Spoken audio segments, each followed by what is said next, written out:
from the article that is coming. That's what at least one financial expert is saying. Charles Brown of CB3 Financial says, one of the brilliant moves that Kmart has done is to partnership with Facebook in these e-gift certificates, so you can actually... Of government mismanagement. Charles Brown is the president of CB3 Financial Group. He joins us this morning from Chicago. Significantly dropping. Basically, this is the year of the consumer. Believe that they're capable of managing anything?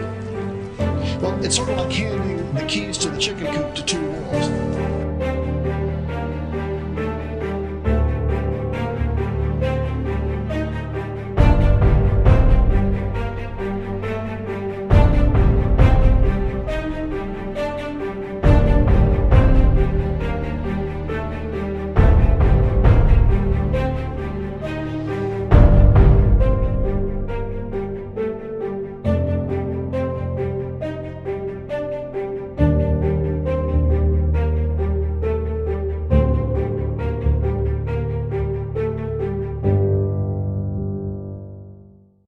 Good evening, everyone, from Chicago. It's Thursday, July 23rd. I'm your host, Charles Brown, Portfolio Manager with CB3 Financial. We are so glad you've joined us tonight. It's going to be a great show on this hot Chicago evening. Hope it's pleasant where you are. From COVID to clarity, this is CB3 Live. Tonight's top four, not just three, but four, the coronavirus cases now ebbing somewhat in the southern U.S. That's good news. Financial data continues to be strong. An American success story, Tesla, and announcing our brand new website. We're excited to show you that, so let's get right on it. If you haven't done so already, please subscribe. I'm just making this a reminder every week. Tell all your friends to do it as well. And you can see we've circled the little bell there. It's just a good way to be brought up to date on when we're doing our Thursdays and Monday shows. We're sending emails out so you guys can keep track on that too. But it's just good to get the notice if you can. And I am now tweeting regularly. I expect this only to increase as the election season kicks in, especially now that the Jacksonville Republican Convention has been canceled. We'll see how this election season actually shapes out. We think there's going to be a lot to say. Reminding you guys, I've got 3 in the bag already. The Monday Market Mashup. Those are actually as well attended as these. I don't know if that means I should be more brief on Thursday nights, but these are less than 5 minutes, and it just gives you an idea how we're starting off the week, okay? So here we go. Coronavirus. Oh man, this thing just will not go away. It will not go away. The numbers, not good. We're over 4 million cases. This is just as of this morning, but just during the day, we've crossed over 4 million. The number of deaths, though, is ebbing. So despite what you're hearing in some media outlets, this is what the curve looks like. Yes, we have more cases here than in the European Union. And in my opinion, this is a personal behavior issue. Now, I'm probably going to break with some of those on the right who think that personal liberties are more important than health precautions. And I'm a conservative, as all of you guys know, but I wear a mask everywhere. In fact, I have an extra one with me, and I keep away as much as I possibly can from other people. I think that's just prudent. And we're not doing that in the U.S. like they are in Europe. We're not taking it as seriously. Look at Florida. Now, this whole thing that we started hearing in March when I started these broadcasts, that this virus was going to ebb in the summer, that just is not the case. And in fact, the hotter the state, the worse it is. Look at Florida just jumping off the map. And New York is pretty flatlined, probably because they either had the bejesus scared out of them back in April, you can see where they were, or they have just decided to, maybe be a little more socially responsible and stay away from others and wear the mask. Look in a different variation of this, 50% of all the cases in March were between Florida and New York. And as New York has tapered off, Florida tapered off with them and then has this recent spike. And again, I believe a lot of this is personal behavior. A lot of this is people indoors having meals at restaurants and just not wearing masks and not being protective. It's not the way to live. This chart, though, is the one that I'm encouraged about. This is deaths. I realize you can't see all the stats on here, but just look at the lines. The top red line is 85 years and older, so those peaked at well over 7,500 a day back in early April, and then they've all been coming down. While you see in the news the discussion of whether we should reopen the public schools, look at the two blue lines at the bottom. You might have to really lean in on your cell phone or your iPad, however you're watching this tonight, but there's just no movement. There's less than 0.5% deaths with children in this age range. This is 0 to 24. Now, 24 is not really a child, so to speak, but the point is, this is not going to be a problem for junior high, high school, and college age kids. I realize there is a significant talk about this in the media, but the data from the CDC shows that that age group is just not at a significant risk and is actually just as much of a risk for the common flu, auto accidents, or other more common deaths. Now, small business workers. Okay, what is the percentage of these compared to where they were working in January? Obviously, the big dip that came in. Let's look at it on a state-by-state basis. Texas at the top and then falling back. Florida falling back. Arizona, California. Again, warm weather states, all lower than the average throughout the U.S. as far as returning to work. Again, personal behavior, thinking that, hey, we're in a warm state, we're going to be okay. Now, over the last 20 weeks, this is episode 20, I've talked to you about various vaccines, etc. And all I'm going to say tonight is there are 3 now that I'm researching. And it was too much to try to present this tonight, but within a couple weeks, I plan to tell you more about some really promising vaccines from a trio of candidates. So you can look forward to that the next time. I found this graph from the Bureau of Economic Analysis and Moody's Analytics. This is just showing what the projection is for the recovery. Now, obviously, we entered a recession. We started the reopening, and now we've hit this plateau of reopening because there have actually been some looking backwards and shutting down the reopenings and taking a slower pace. This is typical. This happened in 1918. It's happened in Europe. It's happened in Asia with previous pandemics. But you'll see this slow slope and full recovery back to the 1903 level, which is where we were in late January, early February, before the recession began. We're expecting to see that in the autumn of 21, not 20. That makes this about an 18-month experience to get fully back to normal, not just with the stock market, but with the economy as well. I think that's a reasonable time frame.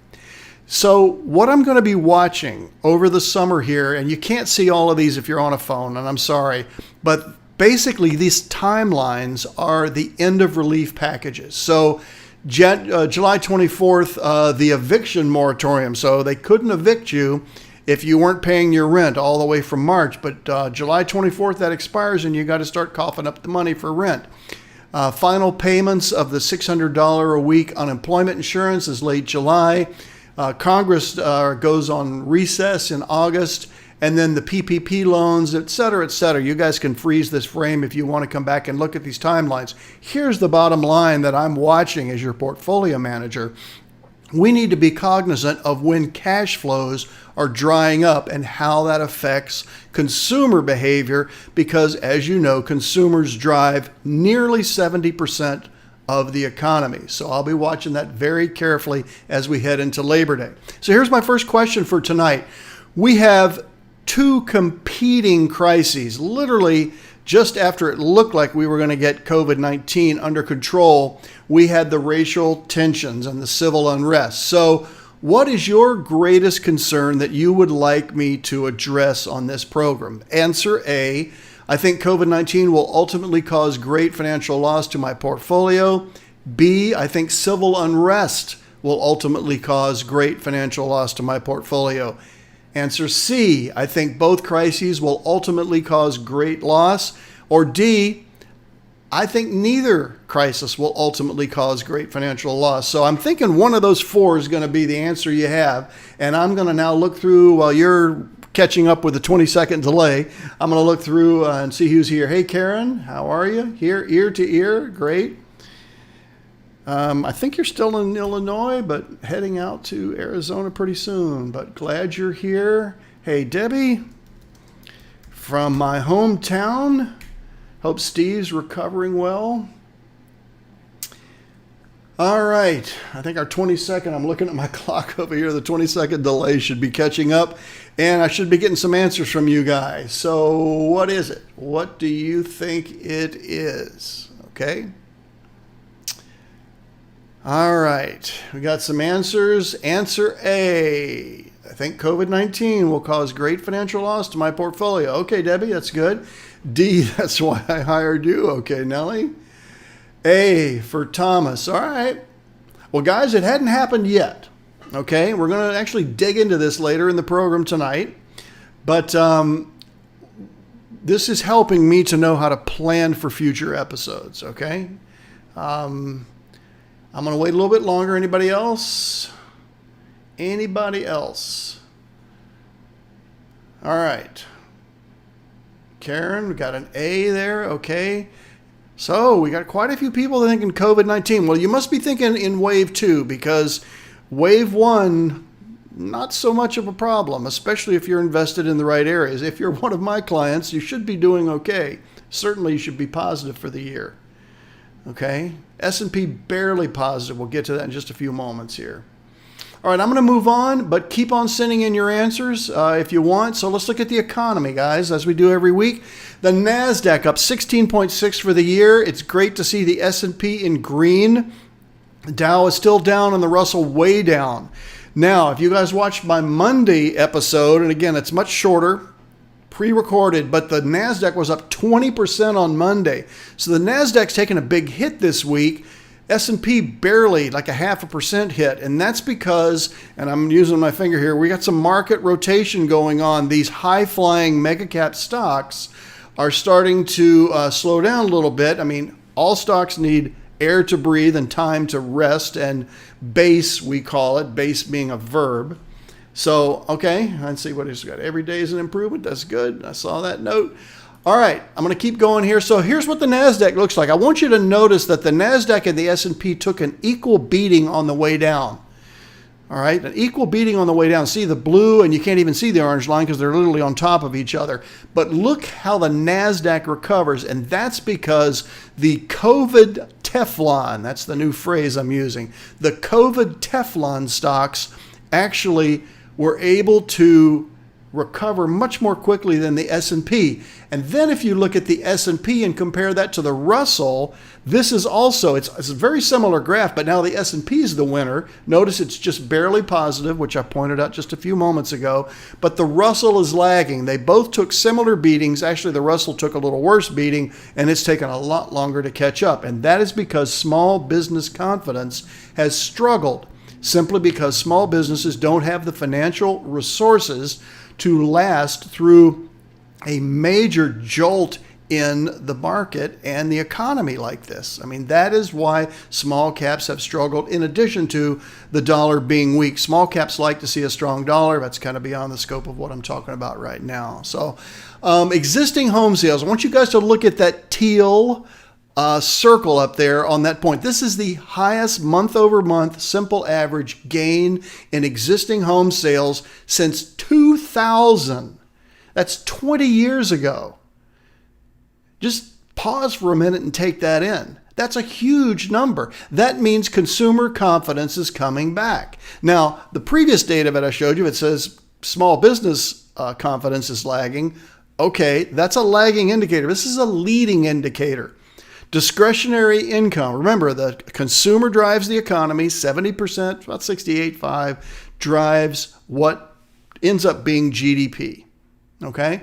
And we are seeing consumers barreling back in. If you look at it in an absolute term and not a relative term, you can see that we've entered this recession, and the buyers are coming back. We're not back to where we were. Normally we're seeing, see the flat blue line, that's about 5.7 million homes a month. That's about the turnover that we see in this country. All right, these are existing home sales, not new home sales. But we're recovering, and that's what we want to see. And not only is the market recovering, but look at the home builders. The red line, or the purple, whatever it looks like on your screen, these are home builder stocks compared to the S&P 500. Now, the blue line you just saw a few slides ago, but this red line are the builders. And notice how they oversold. So people were thinking at the end of March, these builders are never coming back because nobody's going to be able to afford to buy a home. The world is coming to an end. Chicken Little. Well, then they looked around and said, hey, there are some stocks that are doing pretty well. And the consumer said, you know what? I'm going to get this stopgap measure, this stopgap income to keep me going until my job comes back online. And all of a sudden they said, you know what? Maybe this is a great time to buy a house. And that's why this looks so good for the home builders. This is retail sales. This is just an astounding move. There was a $100 million drop over 1 month, and now it's almost back. You can see almost back to the trajectory that it was on before the pandemic. Advanced retail sales. It still boggles my mind, and I do these for you guys every week. Okay, let me go back. I hit that twice. So retail sales versus February. We've got food and beverages actually above what it was. Food service about where it was. We're still clothing. So, and you know why clothing, right? I mean, I had to think about this for a minute. Well, the reason clothing hasn't made a comeback is because we all wore pajamas for 3 months. We're working at home. I mean, that sounds, ridiculous, but there's truth to that. Nobody was buying anything, not even from Amazon. We're still busy trying to get toilet paper on Amazon and Lysol wipes. Nobody's buying clothes. But look at the recovery there now that the economy has started to open up. I think that's a positive. U.S. consumer spending on major household appliances. So after homes and cars, the next biggest ticket item for consumers, and why do we care about this? Because that's 68.5, roughly 70% of GDP. Look at the correction here in stoves, refrigerators, air conditioners, all kinds of heavy ticket items. The recovery is almost back to where it was before the pandemic. I just think this is an astounding number, U.S. auto sales. As I said, this is the second biggest item behind home purchases for discretionary income. It's only 4% lower than where it was in February. That's how quickly we've recovered. So whatever you see on the news and how dismal the picture is painted, this is the data. This is the data. It's sourced out. Look at my footnoting. I'm doing this research so you guys can see what's really happening out there. I'm not trying to pretend we don't have a pandemic. What I am saying is the hard data is people are voting with their money and they're buying almost like they were before this pandemic happened. Consumer leading index, this is a pretty big deal too. So briefing consensus is 2.1. Briefing is one of these companies that I use for research. 2.0 for June. When they do this, they go back and they revise the previous month, sometimes up or down. But we just hit 102. That's 8.8% below February. Now you saw cars 4.5% from the all-time high of February. We're only 8.8% down in consumer confidence. And why do I know that that's a good number? Because I can see it in the other actual expenditure numbers. So what I try to bring you on this program is sentiment numbers, which is how people are feeling about things. And then actual hard data is saying, well, are they buying like they're feeling? Are they putting their money where their feelings are or their mouth is? Those two need to be working together. And when I see those working together, that's why I have remained confident throughout this pandemic since I started doing this on March 12th. All right, I want to take a little bit of a side path. For some time, I've been having people on the chat here say, what do I think about negative interest rates? So if you look here, you'll see interest rates dropping. Greece, Italy, Spain, France, and Germany. You see the zero line. Very briefly, we're going to have a quick bond lesson here. If you buy a bond for 100 and it pays 3%, okay, you bought it at par. You bought it at 100. Actually, you can't buy a bond at 100, but just work with me, okay? And then you get your 3%. It's $3 that you get, and every year you will get that, okay? But if bonds are in high demand and you pay 102 for that, then the effective yield you get is only 1%. All right, continue in that direction. If you pay 103 for it, you're getting nothing. If you pay 104 for the bond, you owe them $1. Why would anybody buy a bond for 104? Because they're scared. Because they know, well, at least if I'm going to lose money, I'll only lose $1. I'm sure you got to be thinking, that is crazy. But there it is on the chart. This is what they're doing in Europe. This is why Jay Powell says it's not going to happen here. It's not going to happen here. Okay? But this is what it looks like and why it's so crazy. Crazy. Now, from time to time, people say, are you concerned about inflation? My general answer has been no. However, we have had such an enormous amount of not reparations, but that's the wrong word for sure.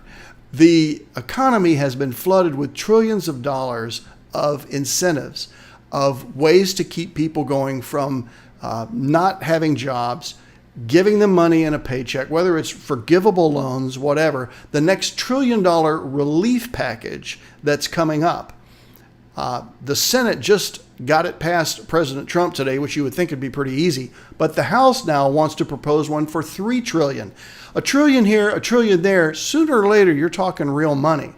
And I am a little concerned that we could have an inflation issue, and I see that right here in the price of silver. And the reason I mention this is because for the first time, those of you that are in the DG program, and if most of you are, not all of you, but most of you, I have a 6% position in silver now. So why am I in silver instead of gold? Because silver has further to catch up. Silver versus gold is actually a better performer. I can answer specific questions on that if you have them, but that's why we're doing it.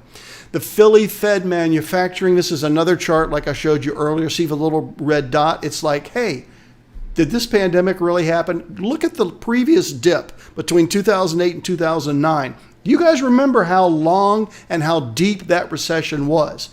This recession, based on the data, was deeper. It just wasn't as long. And now it's back in positive territory. Another great datum. All right. So new applications for jobless benefits. What does this mean? Well, every Thursday, it's convenient, we get a new indication of how many people are asking for new applications, all right? Because there's also continuing claims, but these are new applications for jobless benefits. Do you see that curve flattening? And it continues to flatten. And to me, that's a great sign because it means that the hemorrhaging, for the most part, unless there's some ultra awful new wave, is flattening. We like flattening. We really would like to see it go down farther. At least in this case, we want to see joblessness go down further. But if it doesn't, we want to see it flattening. Do realize that I am not looking at this through rose-colored glasses.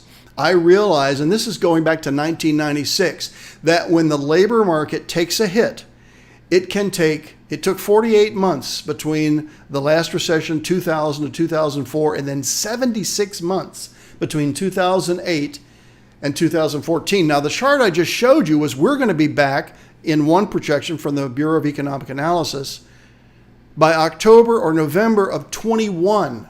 That means the total period, actually I said 21 months, it's probably 18 months, it's probably closer to 21. But 21 months is far less than these two numbers here. And everyone on the call here tonight has lived through these two recessions. This is the hard data. Unless something changes in the trajectory that we see, this is going to be among the shortest recessions in history. And the quickest recovery from the depth, even though remember the slope you saw? Even though it may slope to get up to October, November 21, getting back to pretty close to normal happened amazingly fast. I'd like to finish this section with this chart every time. So the average, of the reporting companies and how many of these are actually beating expectations for earnings is about 76%. So far, it's 77. Look at this number here, S&P 500. 113 companies have reported. 387 still have to report. So these earnings start on July 1st and October 1st and April 1st, right? So you get that. And I'm pleased. Now, the bar wasn't set too high. I get that. But I think that this is a pretty representative number. Now, we don't have a whole lot of representation from some sectors. For instance, you got the real estate sector, 100% expectation. And again, they just were aiming lowball because commercial real estate, what would you expect from that now? So all I'm saying is no surprises here. I'm pleasantly unsurprised, okay? I try to tell you guys something, if I really, really think it's important, 3 times, and here's the 3rd time, so I won't bug you next time on this. We are seeing a simultaneous bull and bear market. It simply depends on which sector of the economy in which you are invested. And that's my job. That's what I do for you. If you're not a client, that's what I do for my clients. Okay? And you, if you're on your own, if you're here just learning, that's great. We're glad you're here. But to think you can just invest in the S&P 500 and walk away from it this year, when you see the difference between the S&P 500 return and the NASDAQ return, which is a much smaller index, yeah, it's pretty serious. Pretty serious. So next question. What is the significance to you of this week's economic reports? A, I feel more encouraged. B, I remain discouraged because I expect a really bad second wave. C, human nature is to be negative and I believe the best is yet to come for our country. Or D, I'm not sure what to think about it. All right, guys, A, B, C, or D. Let me look in the questions here. Nellie said people are buying cause rate. Yeah, because rates are so low. That's true. Actually, 30-year mortgage just bumped up to 301. It sounds crazy to say. Bumped up to 301 after hitting a 55-year low. 30-year mortgage of 297. 2.97 means the 15 was almost at 2.5%. Just unimaginable. Tom, thanks for the kind words. Amen to that. Andre, appreciate it. Encouraging, scared, or stupid. I won't offer an opinion on that. What effect will the new trade agreement with Canada and Mexico have on the jobs recovery and opinion? I am very encouraged, Andre, for the USMCA, which is United States, Mexico, Canada. If you go back 4 episodes, I think episode 16, I had a pretty detailed analysis on this new trade agreement. It's a huge, a blessing, and it's just a huge improvement for the United States. And Mexico and Canada really had no choice but to sign it, because without us, they're third world countries, in my opinion. All right, we got a C from Andre. Be negative, best is yet to come. A, I feel more encouraged. That's good, Nellie. Tom, A, C. Best is yet to come, Debbie. That's good. Yeah, my first mortgage is over 13%. I used to tell a joke when I was teaching in colleges. I came home to my wife and said, "Hey, I just got our CD renewed, and it went from 16% to 17%." And then my wife said, "Well, yeah, but the mortgage is still at 18.5." So, oh gosh, it's crazy. So. Well, good guys. Karen, you're optimistic. This is positive. So, well, speaking of positive, to me, this is an astounding story, guys. Just an astounding story. Tesla. Now, I'm the financial guy, so I'm not here to make an assessment on this person as an individual. I'm just looking at what this company has done. 4 consecutive quarterly profits defying a pandemic. Okay, so 2 of these earnings reports have come out during the pandemic. If you look back to February, 2 earnings reports. And not only that, they just awarded Austin, Texas as its 2nd assembly plant. That is very cool news. And actually, I have news on that in just a few minutes. So, been a lot of hemorrhaging red with Elon Musk and his company, but we've got 4 quarters of profitability. They're launching a pickup truck that's got 350 miles. The improvements that they've made in their batteries, these two red lines that you see here in 19 and the second quarter of 19 are when they were expanding on their battery technology. So what I wanted to do was just look into this. I mean, it's just an astounding story. And there's more to the story than just Tesla. And the more that I read about this man and how he has faced adversity, it just reminded me of what we're all facing right now. We are all having to see our paradigm shifts change. And we're either going to adapt or we're going to let this virus take us down. And the reason I started doing these on March 12th is because the people watching this program, I believe, don't want to be the latter group. They don't want to be taken down. They're going to tough it out and figure out how to make this work. I learned a lot about Elon Musk and what makes him work, and it's a lot more than just Tesla.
Well, I don't know about you, but since March 12th, I've tried to bring you stories of optimism, my own, and then ones that I found.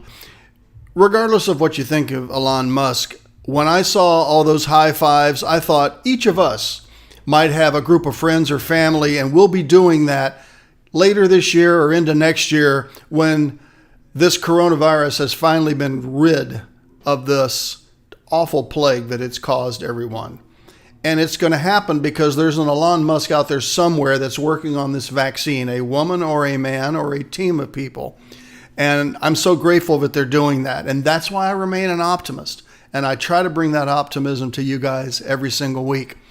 So this next little short section, I just want to ask you guys some things. So when you read a headline that states a 30% market crash is coming, and I'm sure you've seen those, your only reaction should be this: so what? It's always been this way, and it always will be that way. And I'll give you the data on the next slide. Part of preparing yourself mentally is to understand your tolerance to volatility, and I'm going to address that in a few more slides. How much drawdown, which means money that you've lost, is too much drawdown? And how low can your portfolio get before you call it quits, before you just emotionally can't take it anymore? Well, let's look at the stats. So if you started on January 1st, 1980, and December 31st, 2018, so this data is a year old because we haven't finished 2020 and we don't have 19.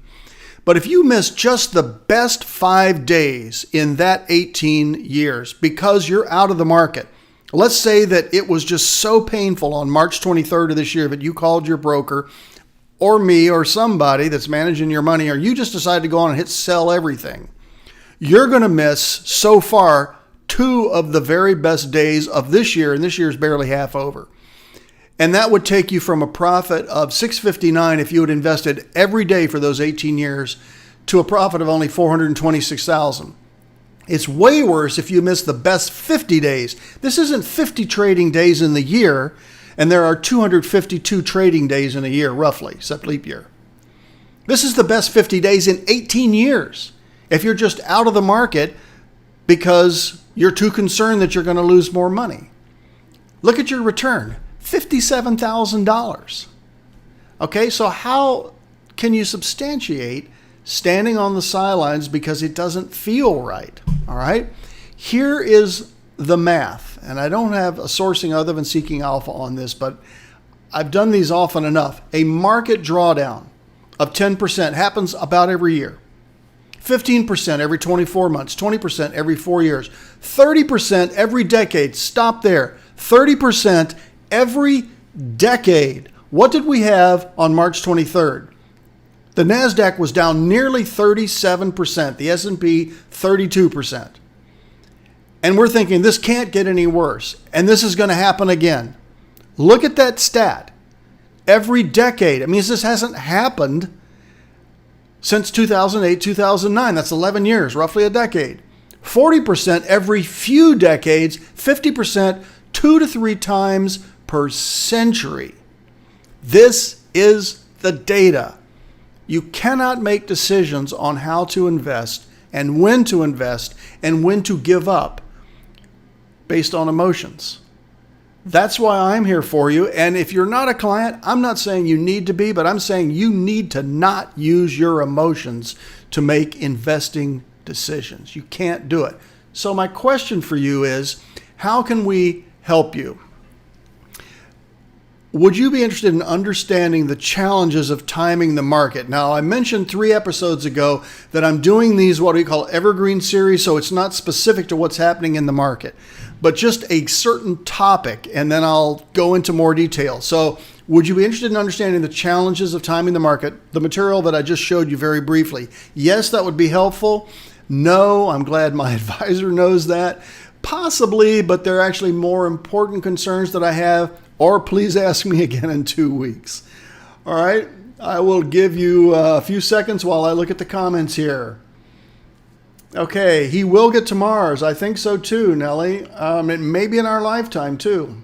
It's actually pretty astounding. I'm not sure what he'll find when he gets there, but probably not candy bars. Thank you, Debbie. Glad you enjoyed it. We got an A. Yes, that'd be helpful. Andre, okay. again, I'm just trying to know what appeals to you guys. If this whole concept of the emotional, because what I just talked to you about is not understanding stochastics or moving averages or relative strength. It's the psychology of being an investor. And believe me, after doing this almost 35 years, it's way more important that you are psychologically fit and prepared every day, every week, every month to be an investor than you know all the mumbo jumbo that you hear me talking about here. It does help to know that too. But psychologically, guys, it's so important. It really is. Karen, yes, that'd be helpful. Thank you. Please ask me again in 2 weeks. Okay, Nellie, that's fine. I got a bunch of A's and then a deferral. I see. I'm watching, actually, I've got some people responding in text, so I've got both windows open here. All right. I will work on an evergreen for that. So, okay, evergreen meaning something that you can watch 1 or 2 years from now and it won't lose its value, as opposed to what I do every Thursday and Monday, which is time-centric, okay? All righty. So, we have a brand new website, and it's answering some needs that you guys have expressed to me over the last year and a half to 2 years. All right. So you can see it has a different look. I'm not sure who that Jasper is on the front, but you'll probably recognize him. But I want you to look up at the top, the blue bar up there. You can't read those words, so I'm going to expand on those. But look up there. This is something that people have asked me for 2 years. Finally, I've got it. Do you see account login and e-money login? Okay, so you're with Interactive Brokers. If you click on that, you go straight to your account at Interactive Brokers. If you're doing your financial planning with e-money, which if you're a client of mine, you are, it's right here. So you have one website now for everything you need to log in. Isn't that an improvement? I don't know why I didn't do it any sooner than now, but we got it done, okay? For those of you guys that aren't clients, at least you can see the mindset of how we work as a portfolio manager. So don't hang up. Stay with us because I've got a pretty significant announcement at the very end of the program. Last slide. So going back to the homepage, if you look here, you'll see the white button says, is your portfolio at risk? So when we click on that, this actually goes to a survey. Now, you guys can do this. If you are a client of ours, you had to do this before I would accept you as a client. I needed to know your risk tolerance. But maybe you have a friend that just wants to, spend 5 minutes. It takes about 5 minutes, and they want to explore their own risk. They can do that. They don't have to put any, financial details in there. You can even put a fake name in there and just explore what your or your friend's risk number is, because the risk that you experience in the market is really important. As my mom said when I was a little boy and she was playing bridge with her friends, and I said, "So Mom, you guys are betting 25 cents on each of these hands. What would it be like if it were $5? She said, "It would be an entirely different game, Charles." So that's risk taking. All right. You need to understand where that is. So also on the home page, you will see this button that says, do you have a plan? It is important to have a plan. And we now have a link where you can go here. And again, if you're an existing client, you already have a plan with us. But if you just want to kick the tires and see what it would be like, you can kind of create something on your own, again, without even involving me if you'd like. Age, income, plug in some information. This one takes a little bit longer, 15 minutes or so. But you can get a basic idea of what you need for retirement. And then if you have specific questions, feel free to ask us. There's no charge for this, all right? But it's right there all on the home page. People have said, I missed your video. How can I get there? We now have a page called Media, and every single video that I've done for the last year is here, and it's in reverse chronological order. So you'll see episode 19. By noon tomorrow, that'll be episode 20. So if you missed the most recent one, you just go to the upper left-hand corner for Thursdays. And then Mondays, the Wealth Wisdom is there. The money lessons are there. And if I had room on the page, I'd scroll down and our newsletters are there. Some of you still like to get those in print. Okay, so that's all there in one place. And when you guys have told me from time to time, I missed your tweet. I can't find it. Well, here it is. You still want to follow us on Twitter, okay? I still think that's a good idea because this won't appear there for a few hours. But if you follow us on Twitter or Facebook, those tweets and comments, we call them on Facebook, are now here on the site. And they're updated every single hour, okay? All in one place, all right? Our partners. People ask us, so who holds the money? Do you guys hold the money? Absolutely not. That's what Bernie Madoff did. And that's why Bernie made off with the money, because he held everybody's accounts. I don't hold any accounts. Interactive Brokers does that. Huge clearing firm out of New York and Connecticut. And you can learn about them. If you guys are clients, you already know this. eMoney is the financial planning software that we use, and that's a video overview about them. And then Riskalyze is the risk analysis program that I talked about earlier.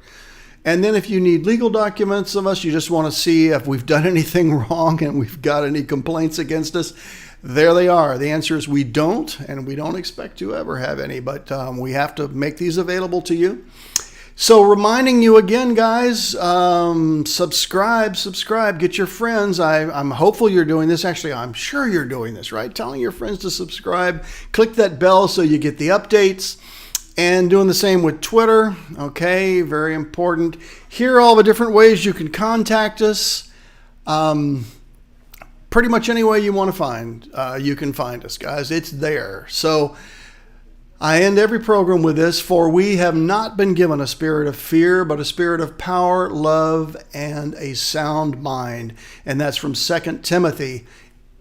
To this day, 20 episodes later, it remains my deeply held belief that we will not only survive this pandemic, but we will emerge a stronger nation. And I still believe that, guys. And so here we are. We are 20 episodes into this. And my announcement for you tonight is I'm going to take a week off. You heard me say earlier that Tesla is getting ready to build a big plant in Austin, and I think that's a huge boon, several thousand jobs for the state of Texas, and I want to go down and see it firsthand. Those of you that have been with me for a while know that I went to North Dakota and actually got out there on an oil rig because I wanted to see what was happening out there, and I think this is pretty much just as big. So I will not be here next Thursday night. I plan, we're going to drive, so I plan from the road to do a Monday night mashup. But just want to thank you guys for these first 20 episodes. And at some point, I'd like you to let me know, do you like seeing these weekly? Would it be just as okay? I mean, we're in the summer, just every other week. I mean, I'm willing to do them weekly if it's helpful to you. So let me know, okay? Well, guys, that's my show. That's episode 20. It's Thursday, July 23rd. I'm your host, Charles Brown with CB3 Financial. We're so glad you joined us. Hope you're staying safe. Hope you're staying healthy.